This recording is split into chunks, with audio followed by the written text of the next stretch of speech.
بسم الله الرحمن الرحيم عن علي رضي الله تعالى عنه نهى رسول الله صلى الله عليه وسلم أن تحلق المرأة رأسها رواہ النسائی۔ سیدنا علی المرتضی رضی اللہ تعالیٰ عنہ سے روایت ہے کہ رسول اللہ صلی اللہ علیہ وسلم نے منع فرمایا ہے کہ عورت اپنا سر منڈوائے۔ دوستو، عورت اپنے سر کے بالوں کو منڈوائے، یہ بات شریعت کی نظر میں پسندیدہ نہیں ہے۔ نبی کریم صلی اللہ علیہ وسلم نے سختی سے منع فرمایا ہے۔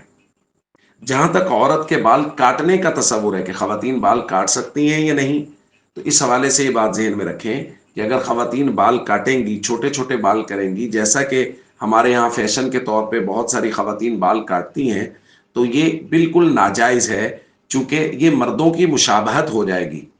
اور نبی کریم صلی اللہ علیہ وسلم نے ان عورتوں پر لعنت کی ہے جو مردوں کی مشابہت اختیار کرتی ہیں۔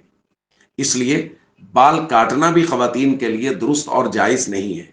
ہاں، اگر کوئی مجبوری ہے تو ایک دارالفتہ والے لکھتے ہیں، البتہ اگر شرعی عذر ہو، مثلا علاج کی غرض سے بال کاٹے گئے ہوں، یا بال اتنے طویل ہو جائیں کہ کمر سے بھی نیچے لٹک رہے ہوں اور عیبدار معلوم ہو، تو فقط زائد بالوں کا کاٹنا جائز ہوگا۔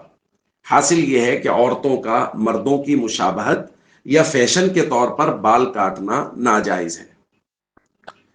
تو اس لیے عورتوں کو اپنے بالوں کا خیال رکھنا چاہیے کہ ان کی زیب و زینت کی چیز ہے، اور عورتوں کو تو باقاعدہ حکم دیا گیا ہے کہ وہ زیب و زینت اختیار کریں۔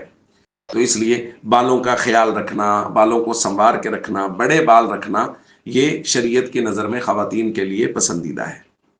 السلام علیکم ورحمۃ اللہ وبرکاتہ۔